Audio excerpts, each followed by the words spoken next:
दोस्तों नमस्कार, मैं हूं धर्मेंद्र पांडे और आप देख रहे हैं गांव गाथा। दोस्तों आज हम लोग जिला दिव्यांग पुनर्वास केंद्र बस्ती में आए हुए हैं और आज हमारे साथ इस एपिसोड में हमारे मेहमान राधेश्याम चौधरी जी जो हैं और ये यहाँ पे साइकोलॉजिस्ट हैं। आज हम लोग आपसे ढेर सारी बातें जानेंगे दिव्यांगता के बारे में, सरकार की कौन कौन सी योजनाएं जुड़ी हुई हैं और क्या क्या सरकार दिव्यांगजनों के लिए कर रही है। तो सर आपका बहुत बहुत स्वागत है हमारे चैनल पे। आपका भी स्वागत है। सर सबसे पहले हम ये जानना चाहते हैं कि सरकार वर्तमान में कितनी सजग और जागरूक है दिव्यांगों को लेकर। दिव्यांगों को लेकर के सरकार बहुत सजग है, जागरूक है। उनके लिए हर संभव जो भी उनको आवश्यक है जी, सहायक उपकरण या अन्य जो भी ज़रूरतें हैं सब सारी योजनाएं सरकार चला रही है जी। और जो भी हर संभव प्रयास कर रही है कि उनको जो है सशक्त किया जा सके। जैसे कि आप एक साइकोलॉजिस्ट भी हैं, क्या मानसिक स्थिति होती होगी जब एक दिव्यांग बच्चा अपनी चीज़ों को उस परफेक्ट तरीके से नहीं कर पाता है। जैसे हम लोग सारी चीज़ें हमारे सारे अंग काम कर रहे हैं तो दिव्यांगजनों में कुछ ना कुछ एक कमियां रह जाती हैं कि उनका कोई अंग काम नहीं कर रहा है। तो क्या एक एज अ साइकोलॉजिस्ट आप कैसे देख पाते हैं इन सब चीज़ों को? दिव्यांगता एक हम ये कहेंगे कि कोई अभिशाप नहीं है जी। ये अगर कोई अंग उनका चला जाता है तो कोई ना कोई अंग उनको जो है सशक्त भी होता है। जी। तो उनके अंदर अदम्य साहस और आ जाता है उनको करने के लिए। जी। तो कठिनाइयों को पार करते हुए जो है वो और मजबूत होते हैं वो। अच्छा। तो सर आप अभी वर्तमान में सरकार की कौन कौन सी ऐसी योजनाएं हैं जो यहाँ इस सेंटर से संचालित हैं? अभी दिव्यांग कल्याण विभाग की जो है 7 योजनाएं संचालित हैं। अच्छा। और उसके अलावा भी कई योजनाएं हैं जो अभी पाइपलाइन में हैं और क्रियान्वित भी हो रही हैं। किसी किसी जिले में हो रही हैं, यहाँ भी होने वाली हैं जी। जैसे अभी दिव्यांग पेंशन तो पुरानी पेंशन चली आ रही है, अभी 300 मिल रहा था, फिर 500 रुपये मिल रहे हैं जो दिव्यांग पेंशन है। जिनकी दिव्यांगता 40% या उससे अधिक है वो लोग जो है पेंशन के पात्र हैं। अच्छा। यहाँ पे एक पेंशन और है कुष्ठावस्था पेंशन।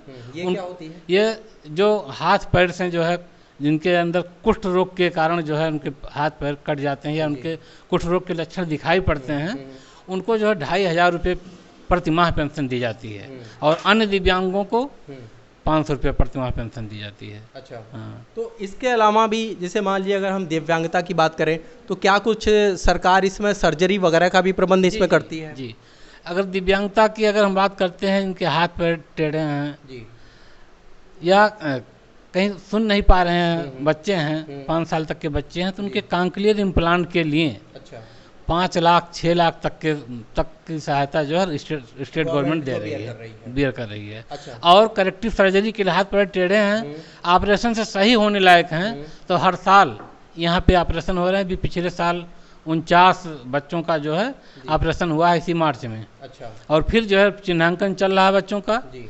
और चिन्हांकन के बाद फिर इस साल ऑपरेशन होना है।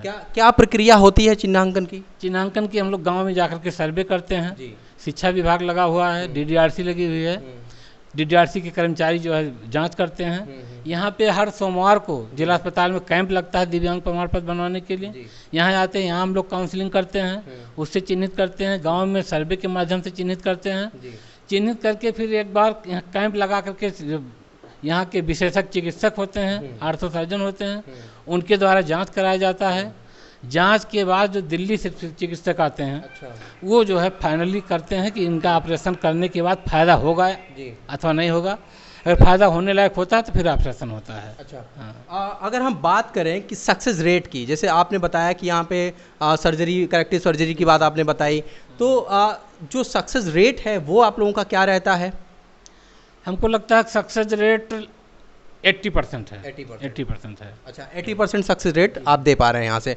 अच्छा सर, हमको ये भी जानकारी दीजिए यहाँ से कि विभाग स्वयं ही मतलब ये सर्वे वगैरह कराता है या फिर मान लीजिए कोई बच्चा है वो विकलांग है या दिव्यांग है तो यहाँ तक आने के लिए वो अपना पर्सनल अप्रोच भी कर सकता है? पर्सनल अप्रोच कर सकता है वो। हाँ। वो खुद आते हैं जी, खुद भी आ सकते हैं, हम लोग सर्वे भी करते हैं जी, तो दोनों माध्यमों से हो सकता है। अच्छा, किसी भी माध्यम से यहाँ पहुँच जाता है तो उसकी सर्जरी वगैरह हो जाती है।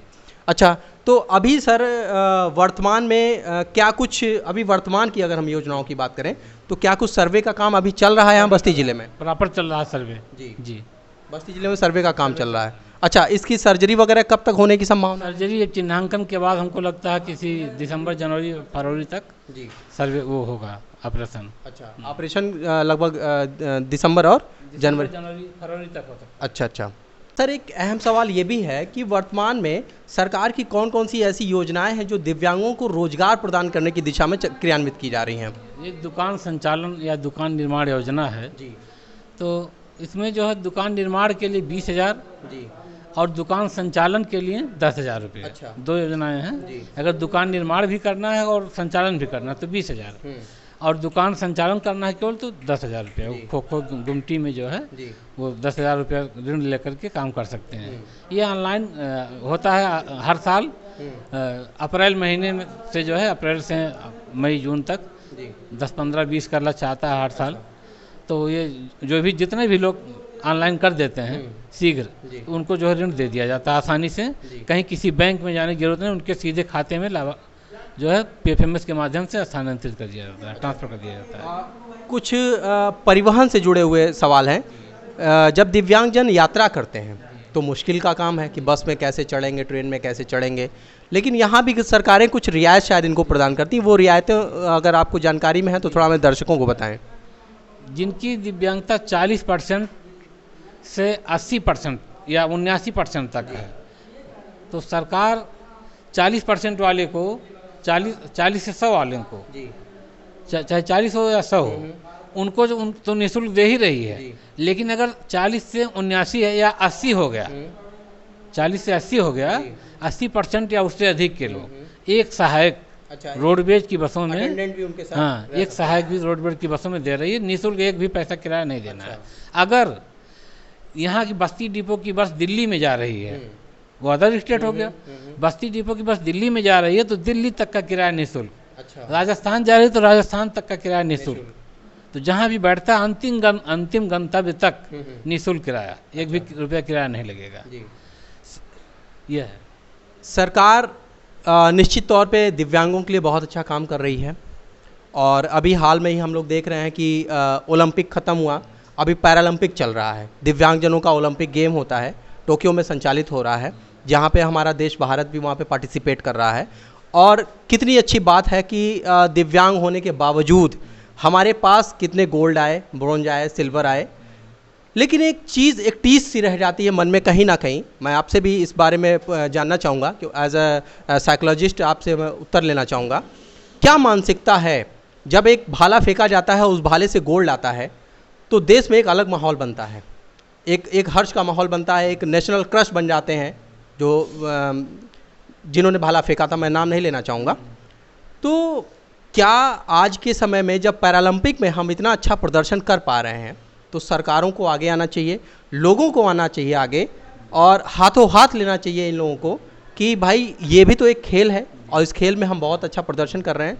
तो कहीं ना कहीं लोगों की मानसिकता थोड़ी सी हमें अच्छी नहीं लग रही है इस समय दिव्यांगजनों को लेकर इस खेल के बारे में। आपकी क्या राय है, आपका क्या मानना है कि लोगों की मानसिकता बदलनी चाहिए कि नहीं बदलनी चाहिए? निश्चित है कि कहीं ना कहीं जो है अभी दिव्यांगों के प्रति लोगों में कुछ है जी, सोच में कमी, जी। और जिसको जो है सुदृढ़ करने की ज़रूरत है, उनके भी प्रति संवेदना जगाने की ज़रूरत है। उनको भी जो है प्रोत्साहित करने की ज़रूरत है। उनको हम कम नहीं आंक सकते। हाँ, कम नहीं आंक सकते हैं। जी। और भारतीय ओलंपिक संघ की अध्यक्ष हैं अभी वर्तमान में दीपा मलिक जी, उन्होंने भी मेडल जीता है। उनसे हम लोग दिल्ली में, हमको लगता है 2017-18 में मुलाकात भी कर चुके हैं दिल्ली के एक सेमिनार में। तो बड़ा हौसला है उनके अंदर भी। तो हम चाहते हैं कि लोग जो है दिव्यांगों के प्रति अपनी मानसिकता को बदलें। और जैसे सामान्य लोग अगर खेलों में अच्छा प्रदर्शन करते हैं, उन पर अपना खुशी का इजहार करते हैं, तो दिव्यांगों के प्रति भी खुशी का इजहार करें। जी। तो सर हमें थोड़ी सी जानकारी इसके बारे में दीजिए कि अभी जैसे मान लीजिए सर्जरी होती है तो कृत्रिम अंगों की भी ज़रूरत पड़ती है, तो इसके लिए क्या कुछ विभाग कर रहा है आपका? सर्जरी होती है, सर्जरी के बाद जो भी उपकरण की ज़रूरत होती है वो सब विभाग प्रोवाइड अच्छा, करता विभाग है, करता है। प्रोवाइड करता है पूरा। मतलब सर्जरी के बाद यहीं से सारी चीज़ें उनको उपलब्ध करा दी उपलब्ध जाएंगी। करा दी जाती है। अच्छा, एक अहम मुद्दा और है, दिव्यांगजनों की शादी, जो बहुत ही महत्वपूर्ण मुद्दा है। तो दिव्यांगजनों की शादी के लिए क्या कुछ गवर्नमेंट इस पे पॉजिटिव वो रखती है, थॉट रखती है, और विभाग इसके लिए क्या कुछ कर रहा है? दिव्यांगजनों की शादी के लिए जो है, अगर लड़का विकलांग है, उसकी विकलांगता 40% है, शादी किया है लड़का, जी। तो लड़के को 15,000 रुपया दी जाता है। अच्छा। और लड़की विकलांग है तो 20,000। अगर दोनों विकलांग हैं तो 35,000 रुपये दी जाती है। प्रक्रिया इसकी यह है कि शादी के बाद ऑनलाइन ये जो है रजिस्ट्रेशन कराएंगे रजिस्ट्री में, जी। शादी का पंजीकरण के बाद ऑनलाइन कराएंगे। इनका आय 46,000 वार्षिक ग्रामीण क्षेत्र के लिए निर्धारित है, और शहरी के लिए 56,000। इससे अधिक नहीं होना चाहिए, उससे कम होना चाहिए। ये आय लगेगा, शादी का रजिस्ट्रेशन होना चाहिए, उसके बाद जो है ऑनलाइन करा देंगे शादी, फिर इनके खाते में पैसे आ जाएंगे। जी, ये प्रक्रिया है, आसान प्रक्रिया है, बहुत लंबी प्रक्रिया नहीं है ये। मतलब मैरिज ब्यूरो से इनको वो करना होगा, रजिस्ट्रेशन कराना होगा। करना होगा। जी। तो सर, बहुत बहुत धन्यवाद आपका हमारे चैनल को, हमारे दर्शकों को इतना समय देने के लिए, और हम उम्मीद करते हैं कि इसी तरीके से आप दिव्यांगजनों की सेवा आगे भी करते रहेंगे। दर्शकों, आप देख रहे थे गाँव गाथा, मैं हूँ धर्मेंद्र पांडे, और इसी तरह के वीडियो के साथ बने रहिए। बहुत बहुत धन्यवाद।